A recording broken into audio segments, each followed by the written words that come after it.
लफडा खुसीमा यहाँहरूलाई हार्दिक स्वागत छ। म हुँ नवराज खनाल। आज मसँग हुनुहुन्छ नेकपा माओवादीका नेता तथा कैलाली निर्वाचन क्षेत्र नम्बर 2 कबाट प्रत्येक प्रतिनिधि सभाका उम्मेद्वार दिलबहादुर साउदजी। आज म उहाँसँग सोध्नेछु, निर्वाचन सुरु भएदेखि नोमिनेसन सुरु गरिदिएपछि अहिलेसम्म आइपुग्दा उहाँले घर दैलो गरिरहनु भएको छ र त्यो घर दैलो गर्दै गर्दा उहाँले के पाउनुभयो, अवस्था कस्तो छ, चुनाव जित्ने अवस्था छ, सहानुभूति कतिको पाउनु भएको छ। एक उहाँ आफैमा एक शान्त स्वभावको मान्छे हुनुहुन्छ।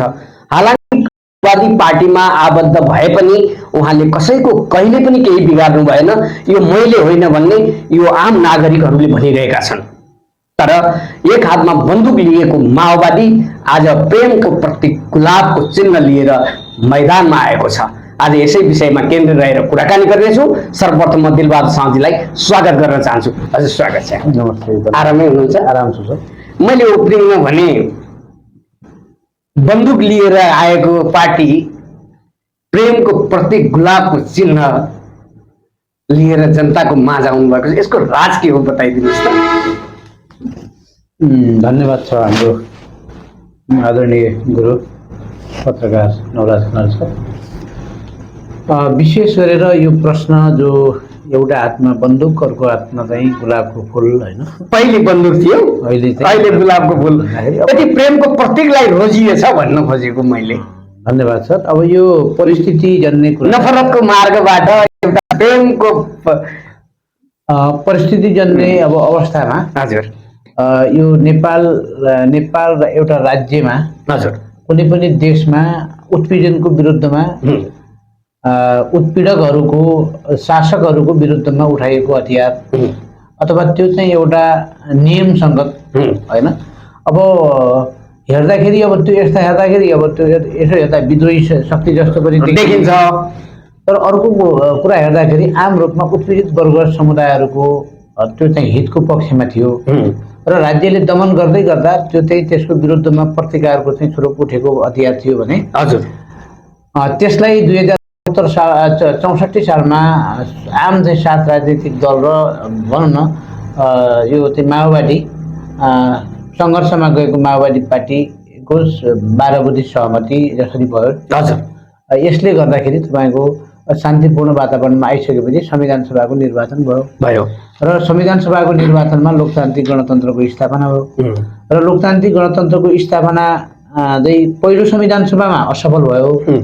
असफल भइसकेपछि हामीले त्यो संविधान दोस्रो संविधान सभामा हामी त्यहाँ चाहिँ समावेश भएनौँ र हामी निरन्तर सङ्घर्षको भन्न सङ्घर्षकै पक्षमा हामी अगाडि बढ्यौँ। जनताका आधारभूत समस्याहरू हल हुँदैनन्, तपाईँहरूले जो गर्न सक्नु भएन भनेर हामी निरन्तर सङ्घर्ष गऱ्यौँ र त्यो दोस्रो संविधान सभाको निर्वाचन भइसकेपछि पनि हाम्रा चाहिँ केही कमेन्टहरू थिए।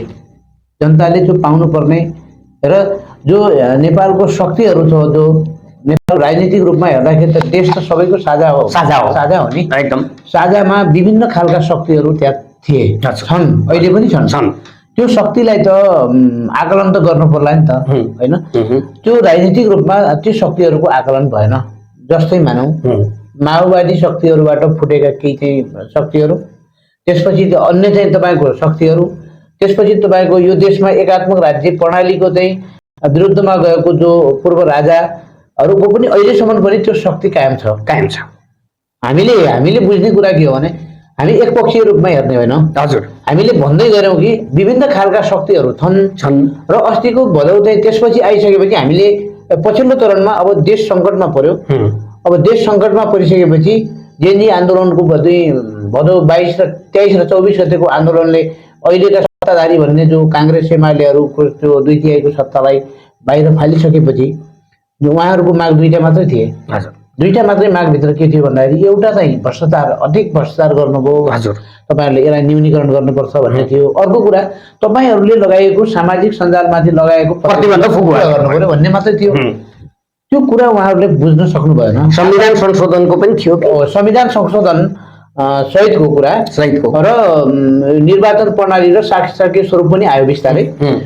यो संविधान संशोधन गर्छु भनेर बनेको सरकार हो नि त त्यो त हजुर। उसले संविधान संशोधन भन्दा त उहाँहरूका माग चाहिँ लथ्याएर जब चाहिँ वन्न विद्यार्थीहरूमाथि नाबालक बच्चाहरूमाथि त्यसपछि आम समुदायमाथि जसरी गोली चलाइयो त्यसपछि उहाँहरू आफ्नो पनि चाहिँ भन्न एउटा चाहिँ त्यो सरकारबाट भाग्नुपर्ने स्थिति भयो र अब अहिले सरकार पछिल्लो चरणमा त्यो आन्दोलनले प्राप्त गरेको एउटा सरकार छ। हजुर।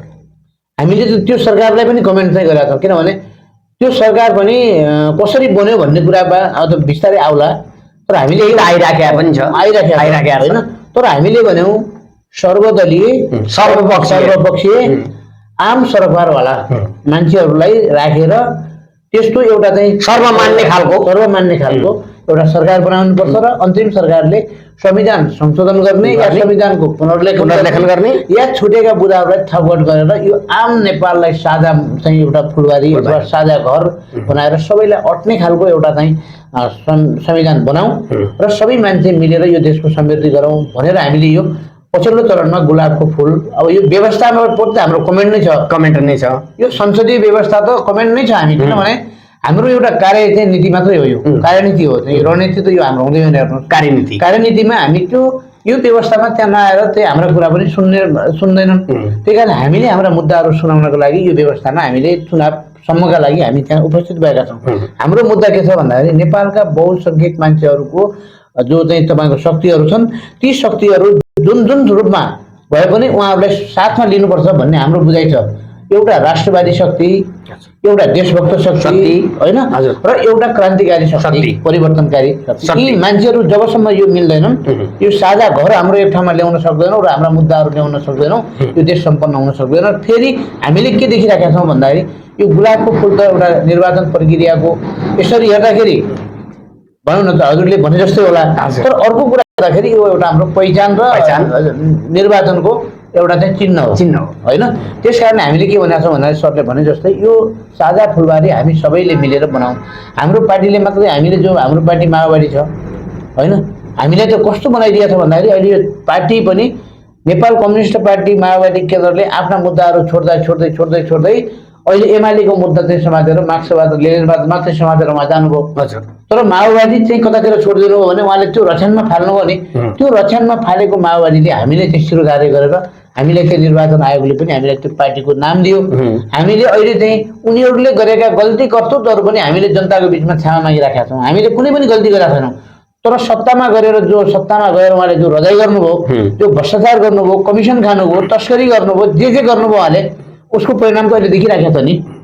जनताले अहिले सरले अर्को कुरा भन्नुभयो गाउँघरमा जाने कुरा हामीले यति सुनेका छौँ पार्टीको नामै सुन्न चाहन्न। हामी अहिले के भन्छौँ भने विप्लव माओवादी हो भन्छौँ हामी होइन किनभने माओवादी हाम्रो पार्टीको नाम हो हाम्रो नेता विप्लव हुनुहुन्छ तर हामी माओवादी पार्टी पहिला भन्दैनौँ किन भन्दाखेरि माओवादी पार्टी भन्दा बित्तिकै जनताले त्यो कुरा सुन्नै चाहन्न काङ्ग्रेस पनि सुन्न चाहन्न कार्यकर्ताले सुन्न चाहन्छन् तर जनताले त्यो कुरा सुन्न चाहन्न हामीले के चाहन्छन् भन्नुहुन्छ उहाँहरूले। हामी के भन्छौँ भने विप्लव माओवादी हो होइन। अब यसरी हामी त्यो पहिचान दिन खोजिरहेको केही आशा जाग्ने देखिन्छ उहाँहरूले हाम्रा कुरा सुन्नुहुन्छ हामी नयाँ हो नि हामी तपाईँको अहिले राष्ट्रवादीदेखि लिएर यी काङ्ग्रेस एमाले माओवादी अन्य पार्टीहरू जति छन् त्यस्तो पार्टी त हामी होइनौँ। हामी त अहिले कुरा के हो जस्तो एनसेलदेखि लिएर देशमा भ्रष्टाचार कमिसन खाने मान्छेहरू त्यसरी मिटर ब्याजीहरूको बोल्ने त हामी हो नि होइन तर हाम्रा मुद्दाहरू अलिक पछाडि परे। अब यो कारण अब तर सामाजिक सञ्जालहरू देश अन्तर्राष्ट्रिय ग्लोबलाइजेसन भएको छ प्रविधिहरूले यो कुरालाई अगाडि ल्याइदियो र हामी अहिले पछाडि परेका छौँ। प्रयोग गर्नको कमी पनि हुनसक्छ यो कुरामा हाम्रा पनि केही त्रुटिहरू होला नि त्यो कुरा हामी त्यो कुरालाई चाहिँ अहिले फेरि मूल्याङ्कन गरेर हामीले अन्वेषण गरेर अगाडि बढ्ने कोसिस गरिरहेका छौँ। जस्तै सांसद अब नेकपा माओवादीले कैलाली क्षेत्र नम्बर 2बाट तपाईँलाई उम्मेदवार बनायो तपाईँलाई जनताले किन भोट गर्ने भनेर मैले प्रश्न गरेँ भने के होला? धन्यवाद सर। हो यो कुरा यो सही प्रश्न हो। यस्तो हामीलाई किन भोट गर्ने भन्ने कुरा जो छ नि मलाई तपाईँको इमान्दारिताप्रतिको यो प्रश्न होइन मेरो ठिक छ यो तपाईँको वफादारिताको प्रति यो प्रश्न होइन मेरो तपाईँको समाजप्रतिको उत्तरदायित्व र तपाईँको एकदम समाजप्रति गर्ने भूमिका निर्वाह गर्ने प्रतिको मेरो कोही कटाक्षको यो प्रश्न होइन तर यहाँ चाहिँ एउटा प्रश्न हो। एउटा यो हाम्रो उम्मेदवारी किन हो भन्दाखेरि अघि नै मैले सरलाई पनि भने नि यो संसदीय व्यवस्थामा हाम्रो एउटा अहिले पनि कमेन्ट बाँकी नै छ। यो संसदीय व्यवस्था त एक चरण उहाँहरूले असफल बनाइसक्नु भएको छ। प्रक्रियागत रूपमा यो चाहिँ अन्तिम चाहिँ आइसियुमा बसेको जस्तो देखिन्छ होइन। त्यसमा पनि हामी केही पर्सेन्ट बचाउन अथवा हामी हाम्रो प्रक्रिया पुरा गर्नका लागि त त्यहाँ जाने कुरा भइहाल्यो। तर अब हाम्रो उम्मेदवारी किन भनेर जो भन्नुभयो नि, नेपालमा नेपालको जो 72 संविधान जो छ त्यो अपूर्ण छ। त्यसले आमूल परिवर्तनकारी चाहिँ जो जनताले चाहेको कुरा छ त्यसको पूर्णता भएको छैन। संविधान लेखे तापनि उत्पीडित वर्ग जाति समुदायको हल हुने कुरा त्यहाँ समावेश भएको छैन। र मान्छेहरूलाई बाहिर राखेर जसरी चाहिँ तपाईँको धार्मिक सांस्कृतिक रूपान्तरण चाहिँ गर्ने ठाउँमा ती कुराहरूलाई पनि मान्छेका नसमेटिएको कारणले पनि त्यो अपुरो छ। र हामीले त्यसलाई पूर्ण गर्नका लागि के गर्दैछौँ भन्दाखेरि आम सरोकार शक्ति, मैले जो कुरा भने देशलाई सम्पन्न बनाउने शक्तिहरू जो छौँ हामी नेपालीहरू सबै 3 करोड आसपास पुग्ने नेपालीहरूका भावनाको सम्मान गर्नका लागि पनि हामीले सबैका मुद्दाहरू त्यहाँ एड्रेस गर्नका लागि कानुनी व्यवस्था गर्नुपर्छ। हाम्रो कुरा के हो त भन्दाखेरि हामी प्रतिनिधि सभा भनेको संघीय सरकारको सरकार बन्ने हो। संघीय सरकारले के गर्नुपर्छ भन्दाखेरि संघीय सरकारले नेपालको 3 करोड जनसङ्ख्याको र नेपालको भूमि जति छ भनौँ न, भूमि हाम्रो सिमानाहरू छन्, हाम्रो चाहिँ भनौँ न प्राकृतिक स्रोत सम्पदाहरू छ, प्रकृतिसँग जन्ने कुराहरू छन्, यसको संरक्षण गर्नका लागि त पहिलो त विधि बनाउनु पर्यो। हामीले भन्न खोजेको कुरा के हो भने देश कुनै मालिकले कुनै व्यक्तिले चलाउने होइन, देश सिस्टमले चलाउनु पर्छ, देश विधिले चलाउनु पर्छ, देश कानुन र सिस्टममा चल्नुपर्छ, व्यक्तिले चलाउने कुरा होइन। हामीले भनेको हामी त्यहाँ विधि सिस्टम बनाउने, कानुन र विधि बनाउने, अपुरा कुरालाई कतिपय कुरा राम्रा छन् त्यसको संरक्षण गर्ने, त्यसलाई एटेन्ड गर्ने र बाँकी रहेका कुरालाई पूर्णता दिने कानुन जो संविधान त बन्यो। तर केही कानुनहरू 8-9 वटा कानुनहरू यस्ता छन् कि जो चाहिँ तपाईँको पहुँच नभएका मान्छेहरूका लागि त्यो चाहिँ कागलाई बेल पाक्यो हर्षण बिर्छ भने जस्तो केही पनि काम छैन। त्यस कारण त्यो कुरामा हाम्रो कानुनी व्यवस्थालाई, संविधानलाई तदारुका साथ कार्यान्वयन गर्नका लागि कानुनी व्यवस्था पूर्णता गर्नका लागि हाम्रो चाहिँ उम्मेदवारी हो, एउटा कुरा। दोस्रो कुरा, जनता हाम्रो चाहिँ पार्टीको उद्देश्य के हो त भन्दाखेरि यो देशलाई नेपाली मौलिकताको समाजवाद, अब हामीले भनेका छौँ विदेशका कुरा पनि गर्छौँ, अन्तर्राष्ट्रिय कुरा गर्छौँ, तर नेपालको चाहिँ मौलिकताको समाजवाद बन्नुपर्छ। नेपालमा विभिन्न जाति धर्म संस्कृतिहरू मान्छेहरू छन्, हजुर, उहाँहरूको जो मौलिकता छ त्यो मौलिकताको संरक्षण गर्नुपर्छ। बाँकी कुरा के हो त भन्दाखेरि त्यो चाहिँ नेपाली मौलिकताको समाजवादसँग उत्पादन श्रम रोजगार होइन, त्यो उत्पादन श्रम रोजगारलाई व्यवस्थित गर्नका लागि के गर्नु पर्यो भन्दाखेरि उद्योग कल कारखाना र राष्ट्रलाई समृद्धि बनाउनका लागि रोजगारको ग्यारेन्टी गर्नु पर्यो। हाम्रो एउटा त्यो लक्ष्य छ। अर्को कुरा के छ भने यो देशमा निर्वाचन प्रणाली यति महँगो छ, हामीले के भोगिरहेका छौँ भने हामी निर्वाचन प्रणाली पनि एकदम खर्चिलो छ। अहिलेको निर्वाचन प्रणाली त अलिअलि बोलिरहेका छ उसले, केही कुरा चाहिँ पहिलाको भन्दा अलिक चाहिँ फरक देखिरहेको छ मैले होइन। तर पनि यसलाई के हो भने एकदम पूर्ण समानुपातिक निर्वाचन प्रणाली बनाउनु पर्छ, किनभने खर्चबाट पनि एकदम कम हुन्छ। दोस्रो कुरा के हो भने शासकीय स्वरूप पनि हामीले चेन्ज गर्नुपर्छ भनेको छौँ। शासकीय स्वरूप प्रत्यक्ष जनताले निर्वाचित कार्यकारी प्रमुखको व्यवस्था गरिनुपर्छ। पहिला संविधान चाहिँ बनाउनु पर्यो। संविधानले व्यवस्था के गर्नु पर्यो भन्दा फेरि यसभन्दा पछि प्रत्यक्ष निर्वाचित कार्यकारी बनाउनु पर्यो भन्ने हाम्रो त्यो छ।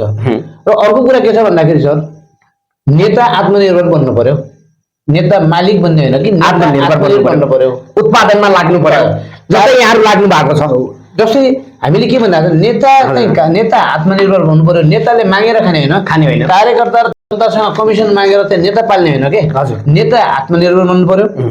जस्तै विप्लव जस्तै बन्नु पर्यो कि भन्न खोजेको त्यो पुष्टि होला नहोला त्यो भोलिको कुरा छ। यहाँहरूले पनि गरिरहनु भएको छ, जोडतोडका साथ लाग्नु भएको छ। हामीले सामूहिक पनि गरेका छौँ, हजुर, त्यसपछि हामीले निजी पनि गरेका छौँ र सार्वजनिक पनि गर्नुपर्छ भनेका छौँ। सरकारले पनि गर्नुपर्छ यस्ता कुराहरू। यो कुरामा हाम्रो प्राथमिकताको चरणमा छ यो उत्पादनको कुरा। हजुर, यो भएछ भने के हुन्छ भने जनताहरूलाई के गर्नु पर्यो, एकीकृत उत्पादन प्रणालीमा जोड्नु पर्यो। कहाँ जोड्नु पर्यो भन्दाखेरि हामीसँग पर्याप्त मात्रामा जल छ, जमिन छ, जङ्गल छ, जडीबुटी छ र जनशक्ति छ। हजुर, यी पाँचवटा चिज छ हामीसँग। यी पाँचवटा पञ्चधातुले शरीर बन्छ भने पाँचवटा चिजलाई समुचित प्रयोग गर्नु पर्यो। शास्त्रमा पनि लेखेको छ पञ्च यत्र नविद्यन्ते तत्र न दिवसं बसेन भन्नु खोज्यो। यो पाँच छैनन् त्यहाँ एक दिन पनि नबस्नु भनेको छ, तर छ त हामीसँग। हुनु के पर्यो भन्दाखेरि जस्तै हामी अक्सिजन लिन्छौँ, अक्सिजनले लिनका लागि कसैलाई रोक्छ छैन, त्यो सार्वजनिक हो नि, आम चाहिँ सरोकारको कुरा हो। अक्सिजन जस्तै हामीले सूर्यले घाम सार्वजनिक कुरा हो नि हो पानी पनि सार्वजनिक हो नि हो होइन हो जमिन पनि त सार्वजनिक हो हो तर यसलाई व्यवस्थापन गर्नका लागि त कानुन चाहियो होइन हो यो कानुनी व्यवस्थामा के हो भने मानिसहरूलाई बाँच्नको लागि अथवा मानिसले मानिस भएर बाँच्नका लागि मानिसले मान्छे भएर बाँच्न पाउनु पर्यो यहाँ जातीय क्षेत्रीय लिङ्गीय भाषिक रूपमा भेगिए मान्छेलाई जो पारिएको छ यो बन्धनबाट मुक्त कसले गर्छ भन्दाखेरि समाजवादले गर्छ यो वैचारिक दरिद्रता हटाउन जरुरी छ यो कुरामा चाहिँ के हो भन्दाखेरि के हुनु पर्यो भन्दाखेरि शिक्षामा आमूल परिवर्तन गर्नु पर्यो पहिलो कुरा शिक्षामा आमूल परिवर्तन गर्नु पर्यो शिक्षा वैज्ञानिक पनि हुनु पर्यो शिक्षा व्यवहारिक पनि हुनु पर्यो शिक्षा प्राविधिक र प्रविधि युक्त शिक्षा हुनु पर्यो निशुल्क हुनु पर्यो सर्वसुलभ निशुल्क हुनु पर्यो त्यो राज्यको जिम्मामा त्यो संविधान र कानुनमा व्यवस्था हुनु पर्यो दोस्रो कुरा स्वास्थ्य छ स्वास्थ्य पनि के हो भने सरकारको कुरा हुनु पर्यो के हजुर एउटा मान्छेलाई किडनी फेल भयो तर उसको सारा जमिन जग्गा बेचेर किडनी बनाउन सक्दैन गरिबले होइन ऊ त रोडमा आएर बस्छ नि त्यो स्वास्थ्यलाई पनि राज्यले त्यो कानुनी हामीले भन्दैछौँ त्यो कानुनी व्यवस्थामा हामी राख्नका लागि हाम्रो उम्मेदवारी हो हामीले जित्यौँ भने हाम्रो चाहिँ तपाईँको त्यो कार्यपत्रमा हाम्रो चाहिँ तपाईँको प्रतिबद्धता पत्रमा त्यो हामीले राखेका छौँ स्वास्थ्य र शिक्षा र रोजगार राज्यको ग्यारेन्टीभित्र पर्नुपर्छ यो पर्यो भने कसैले गरिब हुनु पर्दैन अब त्यो तपाईँहरूले भनेको कुरा माथि अब सुन्छन् या सुन्दैनन् कतिजनाको विजय हुन्छ यो हाम्रो मुद्दा हो यो जनताको मुद्दा जे भए पनि मुद्दा त उठ्छ नि त सदनमा त उठ्छ तपाईँ जानुभयो भने अवश्य उठ्छ त्यसले प्रायोरिटी पाउला या नपाउला त्यो आफ्नो ठाउँमा छ तर मुद्दा त उठ्छ नि यो पाउनुपर्छ यो निजी कुरा कुनै नेपाल कम्युनिस्ट पार्टी व्यक्तिगत त छैन नि यो व्यक्तिगत होइन यो निजी कुरा होइन निजी मामला पनि होइन फेरि यो हामीले मात्रै बनाउने पनि होइन हामीले मुद्दा मात्रै उठाइदियौँ यो साझा मुद्दा हो यो साझा मुद्दा सबैको सरकारको चाहिँ विषय बन्नुपर्छ जस्तै अहिले काङ्ग्रेस एमाले र माओवादी जो बन्नु यतातिर चाहिँ नेपाली कम्युनिस्ट पार्टी भन्छन् र अरू पार्टीको जो कुरा जनताले सुन्न पाउँदैन नि सुनिराखेका छैन नि यो कारण के हो त भन्दाखेरि उनीहरू विक्षिप्त भए यहाँ लम्कीबाट हामीले यहाँबाट जितेर गयौँ हामी काठमाडौँ गएर बस्थ्यौँ काठमाडौँमा महल लगाएर बस्यौँ हामी के त्यो कुरा गर्ने पक्ष हामीले के गर्छौँ भन्दाखेरि जनतालाई धनी बनाउने कुरा के हो जनतालाई एकीकृत स्वामित्व प्रणालीबाट धनी बनायौँ भने धनीको छोराले त लुट्नु परेन नि त जस्तो जनताको छोरा भोलि भने यो ठाउँको चाहिँ प्रतिनिधिमा बन्यो इन्जिनियर उही बन्यो डक्टर उही बन्यो पाइलट उही बन्यो पहिलो कुरा जनतालाई धनी बनाउने के हो त विधि हामी सबै लागेर बनाऊ हाम्रो बुझाइ के छ हाम्रा मुद्दाहरू यौन तर हामी सबै लागेर ती मुद्दाहरू बनाऊ जनतालाई समृद्ध बनाउने देशलाई समृद्ध बनाउने जनतालाई धनी बनाउने जो कुरा छ नि हाम्रो मुद्दा यो हामीले अहिले तेरो घर बनाइदिन्छौँ त्यसपछि तपाईँको यता पुल बनाइदिन्छु यो कुरा हामी चाहिँ झुटो कुरा बोल्ने वाला छैन त्यो कसले गराउनु बनाउने क्षेत्र अलगै छ तिनवटा सरकार छ नि प्रदेश सरकार छ स्थानीय सरकार छ संघीय सरकार छ हामी के हो भन्दाखेरि छ हामी त्यो नपुगेको पहुँच नपुग्ने मान्छेहरूका लागि कानुन बनाउने हो विधि बनाउने हो सिस्टम बनाउने हो हाम्रो मुद्दा त्यो हो तर यहाँ म त्यो बाटो बनाइदिन्छु हो आशा उहाँहरूले गर्नुभएको छ उहाँहरूले जो यहाँ स्थानीय तहमा काङ्ग्रेसले जितेको छ हजुर उहाँहरू भन्नुहुन्छ संसारमा सबैभन्दा बढी चाहिँ बजेट मैले ल्याएको छु यो लम्कीमा भन्नुहुन्छ तर सबभन्दा रुसेकै मान्छेहरू छन् होइन यो कुरा गर्नु हुँदैन उहाँले व्यक्तिगत रूपमा बाँड्ने होइन के सिस्टमले आयो भने त्यो सर्व सिस्टममा जानु पर्यो क्या यो कुराको बारेमा हामीले सबैले सोच्नु पर्यो कङ्ग्रेस एमाले माओ हामीले मात्र होइन आम सरकार राख्ने मान्छेहरूले त्यो कुरा सोधिदिनु पर्यो हाम्रो आग्रह पनि उहाँहरूलाई के छ भने म चाहिँ विनम्रताका साथ आग्रह के गर्न चाहन्छु भने अग्रज चाहिँ पार्टीका नेताहरू पनि हुनुहुन्छ होइन उहाँलाई आग्रह पनि के छ भने हामी सबै मिलेर बनाऊ होइन लागौँ जनताको मुद्दा उठाउँ जनताको सत्य मुद्दा सबैले मानौँ हाम्रो धारणा चाहिँ यो छ सर होइन त्यस कारण हामी यो कुरा चाहिँ राख्न चाहन्छौँ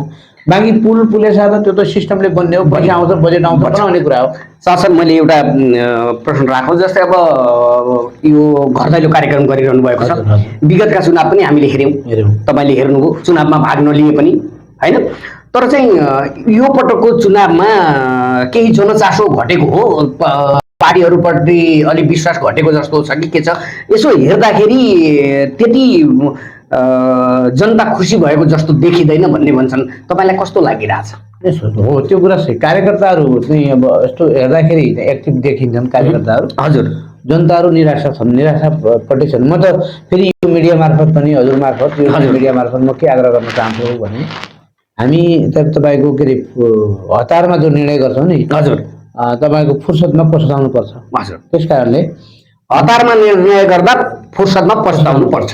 त्यस कारण म के आग्रह गर्नु पर्छ, राजनीतिक दलका मान्छेले गल्ती त गर्नै भएको हो, हजुर तर यहाँभन्दा ठुलो गल्ती हुने जस्तो मैले अब समाजमा गइसकेपछि देखिरहेका छौँ। यहाँ जातीय हिंसाको कुरा जसै पनि देखिरहेका छौँ, यहाँ अभिव्यक्तिहरू पनि आइरहेका छन् धेरै मान्छेहरूका। हजुर र अर्को नयाँ जो हामीले भनिरहेका छौँ नि, नयाँ नयाँ नयाँ नयाँ नयाँ नयाँ नयाँ भन्ने कुरो गरिरहेका छौँ नि, यो नयाँमा पनि पुरानामा पनि राम्रा मान्छेहरू छन्, हजुर नयाँमा पनि खराब मान्छेहरू छन्। छन्। तिनीहरूबाट सचेत हुनका लागि विनम्रताका साथ चाहिँ तपाईँको मतदाताहरूलाई अनुरोध गर्न चाहन्छु कि सही मान्छेहरूलाई सही निर्णय तपाईँहरूले दिनुहोला अथवा मतदान गर्नुहोला। होइन, यो कुरा के हो भने गलत निर्णय यदि गरेछौँ भने हामी भोलि आफै फस्छौँ। किन भन्दाखेरि यो कुरा चाहिँ हामी सबैले सोच्न आवश्यक छ। र उहाँहरूलाई म विनम्रताका साथ अनुरोध के गर्न चाहन्छु भने एकदम हामीले जति छिटो चाहिँ निर्णय दिन्छौँ नि, पछि फुर्सद भएको बेला हामीले पछुताउनु पर्ने अवस्था नआओस् भन्ने चाहिँ म चाहन्छु। तर समाजमा गाउँमा के छ, घर दैलो कार्यक्रम गर्दाखेरि मान्छेहरूलाई यिनीहरूबाट वितृष्णा भएर हजुर अब बाध्य भएर त लागिरहेका छन् कार्यकर्ताहरू। तर भोलि न कुनै ठाउँमा त मत दिनै पर्छ। तर उहाँहरूको योजनाहरू के थिएन, म बाटो बनाउँछु, पुल बनाउँछु, यस्तो बनाउँछु, त्यस्तो बनाउँछु, यो विगतदेखि त्यही गरिरहेको छ, वर्तमानमा पनि त्यही छ भनेपछि अहिले यो चाहिँ यो भनेको 28 खर्ब तपाईँको समथिङ कति अर्ब चाहिँ भन्दा हामी ऋणमा छौँ। हजुर, उहाँहरूले यो देशलाई तपाईँको एकदम खाली कोदाल फालेर चाहिँ तडिपार बनाउनु भएको छ नि। हजुर, उहाँहरूलाई पनि यो आग्रह के गर्न चाहन्छौँ, यस्तो कुरा नबोल्नुहोस्, अभिव्यक्ति नगर्नुहोस्। हामी 12 घण्टा होइन, हामीले 18 घण्टा काम गर्नु परोस्, हामी गर्न तयार छौँ।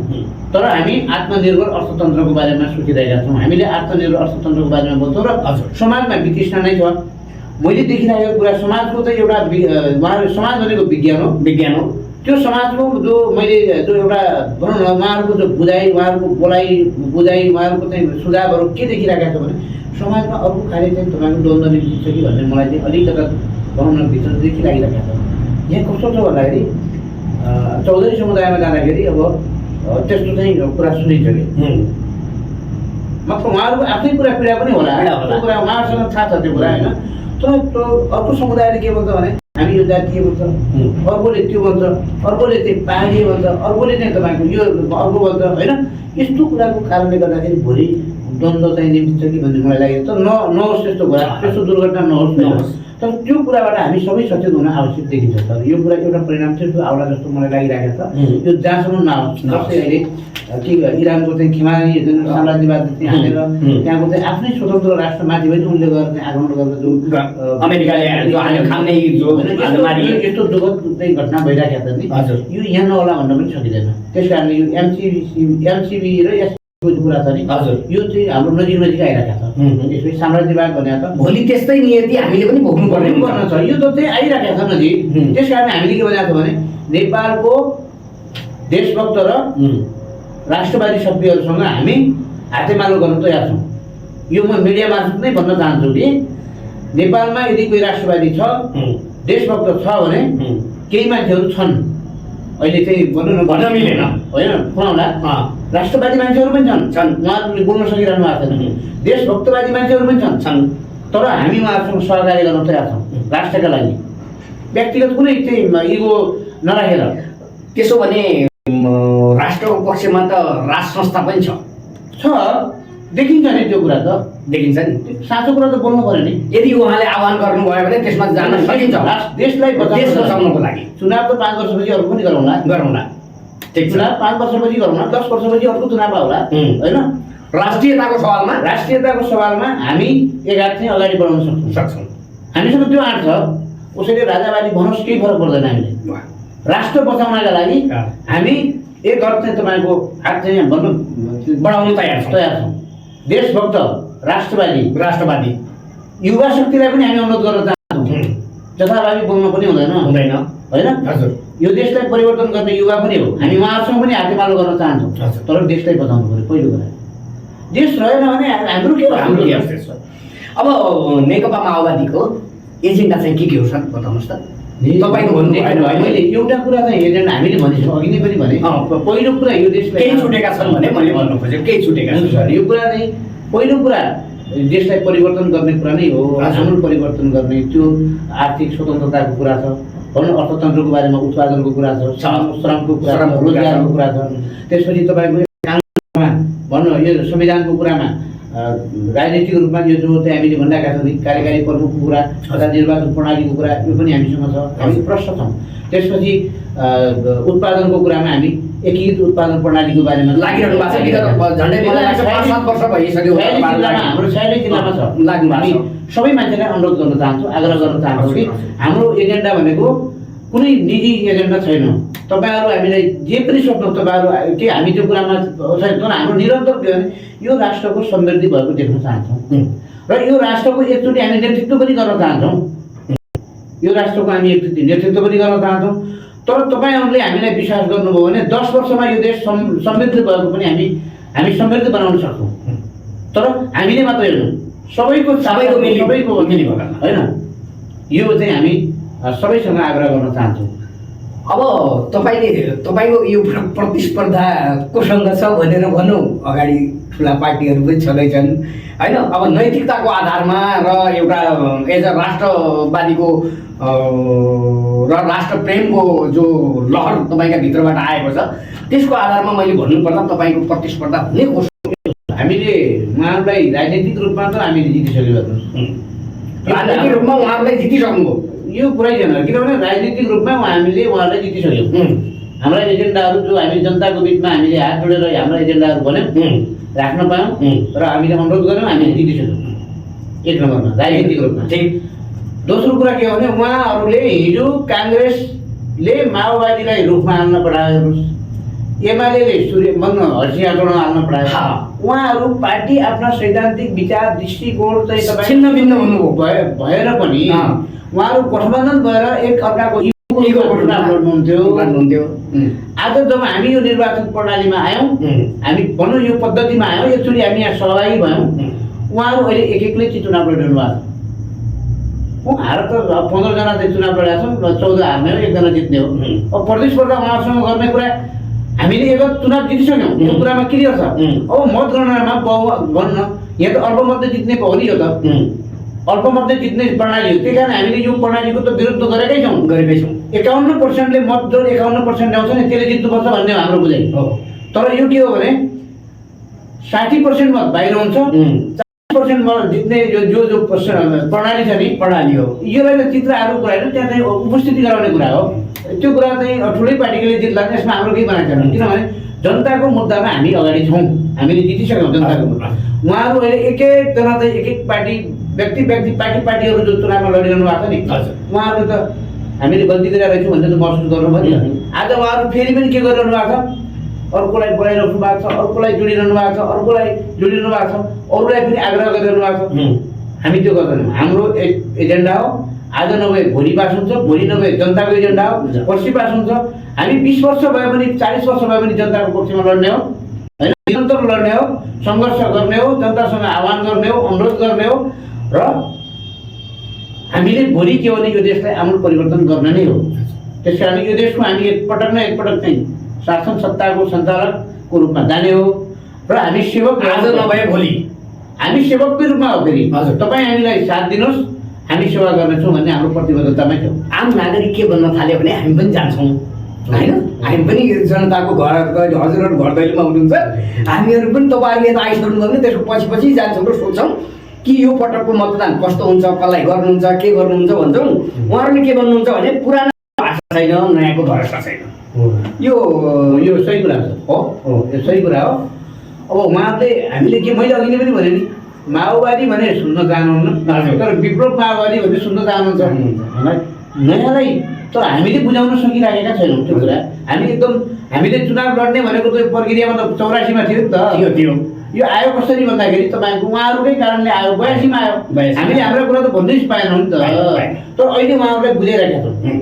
हामी श्रम गर्ने पार्टी हो, हामी चाहिँ तपाईँको आर्थिक उत्पादन प्रणालीको पार्टी हो। यो कुराले उत्पादन गर्नुपर्छ, विदेशबाट आयात रोक्नुपर्छ, हामीले चाहिँ त्यो कुरा गर्नुपर्छ र युवाहरूलाई विदेश पलायन गर्नुबाट रोक्नुपर्छ। जो हाम्रा छोराछोरीहरू आज घरमा को बस्छ सर? आज घरमा बुढो आमा बस्नु भएको छ, बुढो बुवा बस्नु भएको छ, श्रीमतीसँग श्रीमान छैन होइन, छोरासँग आमासँग छोरा छैन, बाबु चाहिँ बित्नुभयो भने यहाँ 5 दिनपछि विदेशबाट आउनुपर्ने समस्या छ। यस्तो कहानी लाग्दो कुराबाट देशलाई मुक्त बनाउनका लागि त देशलाई समृद्ध बनाउनु पऱ्यो, समृद्धि बनाउनको लागि चाहिँ उत्पादन जोड्नु पर्यो, उत्पादनसँग जोडेर रोजगारको ग्यारेन्टी गर्नु पर्यो। त्यसपछि भएपछि मान्छे के हुन्छ, सन्तुष्ट हुन्छ र घरमा नेपालमा बस्छौँ हामी र भावनामा पनि एकरूपता ल्याउनु पर्यो। हामी एकतामा हामी विविधतामा एकता गर्ने कुरा हो हजुर होइन। यो कुरालाई जोड्यौँ भने के हुन्छ भन्दाखेरि यो देश समृद्ध हुन्छ। यहाँ त के हो भने कोही मान्छेले खाएको खाइसक्नुहोस्, को मान्छे चाहिँ भोगो बसेको छ, त्यसको झन् खाडल कुरेको कुरै छ भन्नाले एउटा खाडल कोरेर अर्को खाडल पुर्नुभन्दा पनि अन्य सामग्री ल्याएर त्यसलाई चाहिँ भर्नु पऱ्यो नि त हामीले। एउटा खाडल पुर्नका लागि त अर्को खाडल खन्नु भएन भनेर त्यसलाई पुर्नका लागि के हो भने त्यसलाई एक ठाउँमा ल्याउनु जोड्नु पऱ्यो।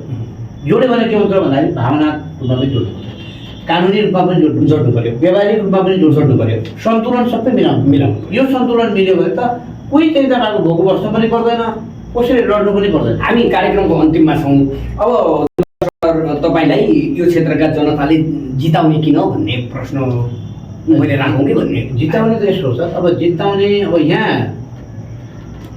कस्तो छ भन्दाखेरि यहाँ चाहिँ पुँजी र पावरको कुरा छ होइन। हामीसँग अहिले तुरुन्तै पावर पनि त्यस्तो छैन, पुँजी पनि हामी छैन। दुईवटा कुरा खर्च गर्नुपर्छ यहाँ। जनता पनि कस्तो हुनुहुन्छ भन्दाखेरि जोसँग बढी शक्ति देख्यो ठिक होस् गलत होस् उहाँसँग मतलब छैन। त्यही ठिक छ। हाम्रा बाजे पुर्खाहरू त्यहाँ लाग्नु भएको थियो, त्यही कारण हामी त्यो छोड्नु हुन्न है। अहिले अलिअलि खरस त भइराखेको छ। हामीलाई जिताउनुको कारण एउटै उद्देश्य म यो चाहिँ मिडिया मार्फत हजुर मार्फत के भन्न चाहन्छु भन्दाखेरि हाम्रो निजी व्यक्तिगत स्वार्थ केही पनि छैन। हामी भोलि गर्नेवाला पनि छैनौँ, यो प्रतिबद्धता पनि हो हजुर होइन। हामी जित्यौँ भने यो ठाउँबाट छोड्नेवाला पनि छैनौँ होइन। काठमाडौँ जस्तो त यो चाहिँ लग्गी बनाउन सक्नु पऱ्यो नि त होइन, अथवा त्यस्तो नहोला होइन। हामी यो क्षेत्र छोड्ने, यो जनतालाई छोड्नेवाला पनि छैनौँ, छोड्न पनि छोड्दैनौँ।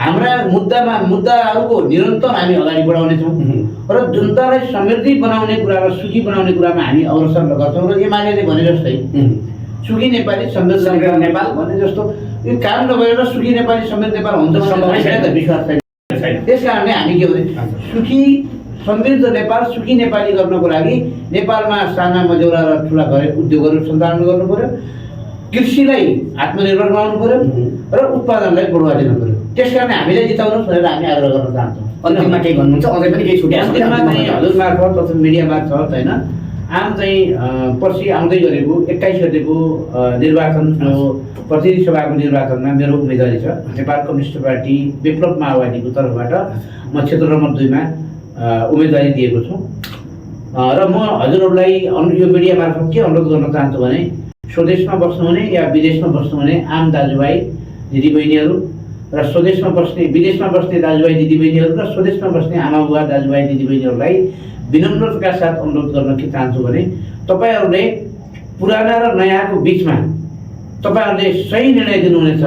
आजको कार्यक्रमबाट म नवराज खनाल पनि बिदा चाहन्छु। हेर्दै रहनुहोला बुलन्द टिभी। नमस्कार।